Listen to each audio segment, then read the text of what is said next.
இழப்புகள் உண்டு, வேலையில்லா காரியங்கள் இருக்கும், குடும்பத்துல சமாதானம் இருக்காது. இந்த சமாதானத்துக்கு காரணரானவர் இயேசு கிறிஸ்து ஒருவரே. பாருங்க, அந்த நாட்களிலே யாராவது ஒரு குற்றம் செஞ்சாங்க, அதுக்குன்னு ஒரு பலி செலுத்தணும். அந்த பலி எப்படி இருக்குன்னா, ஆடு, மாடு, கோழி, இப்படியா புறா குஞ்சுகள் இப்படியா கொடுக்க வேண்டிய சூழ்நிலை இருந்தது. இன்றைக்கு அதையெல்லாம் தவிர்த்துட்டு அது முழுமையா அதுல பாவ நிவாரணம் கிடைக்காது. ஒரே ஒருவராக தேவகுமாரன் இயேசு கிறிஸ்துவை இந்த பூமிக்கு தந்தருளி இந்த உலகத்துல இவ்வளவாய் அன்பு கொண்டாராம். யோவான் 16:3-16 இப்படிதான் சொல்லப்படுது. அவரையே தந்தருளி இந்த உலகத்துல அவர் நம்மளுக்கு அவர் சமாதானத்தை கட்டளையிட்டு இருக்கிறார், ஒரு விடுதலை கட்டளையிட்டு இருக்கிறார். அவரை நம்பி இருக்கும்போது அந்த விடுதலை நிச்சயமாகவே நம்மளுக்கு உண்டு. எங்க வாழ்க்கையில நாங்களும் அப்படிதான் பெரிய போராட்டத்திலும் பிரச்சனையிலும் வாழ்க்கை நடத்துவதற்கு சரியான காரியங்கள் தெரியாமல் நாங்கள் வாழ்ந்து கொண்டிருந்தோம்.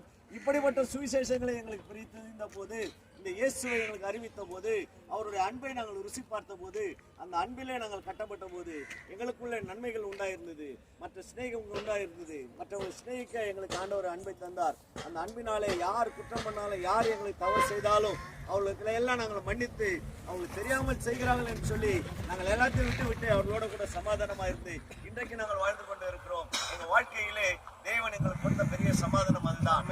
பாருங்க, ஒருவரை மன்னிக்கிறது தான் தேவனுக்கு பிரியமானது. குற்றம் செய்தவன் அவன் தெரியாமல் செய்கிறான், நம்மளை வெறுக்கிறான், தெரியாமல் அவன் வெறுக்கிறான். அன்பு இருக்கும்போது அந்த அன்பினாலே அவர்கள் என்ன பண்ணுவாங்க, அவளை நம்ம சிநேகிக்கும் போது அவளுக்குள்ள அந்த அன்பு நம்மளை சிநேகிப்பாங்க. இதுதான் ஆண்டவர் நம்மளுக்கு சொல்லி கொடுத்திருக்கிறார். ஒரு குற்றத்தை பாராதபடி நம்மளை மன்னித்து நம்ம ஏற்றுக்கொள்ளணும். இந்த வாழ்க்கையிலே எதுக்கெடுத்தாலும் சண்டைகள், எதுக்கெடுத்தாலும் போராட்டம். என்னை அவன் குற்றப்படுத்திட்டானே, நான் அவன் ஒரு நாள் வரும், அவனுக்கு நான் இதை செய்வேன் என்று சொல்லி காத்திருந்து காரியங்களை செய்யறது தான் போராட்டங்கள், பிரச்சனைகள், சில கொலை வெறிகள்.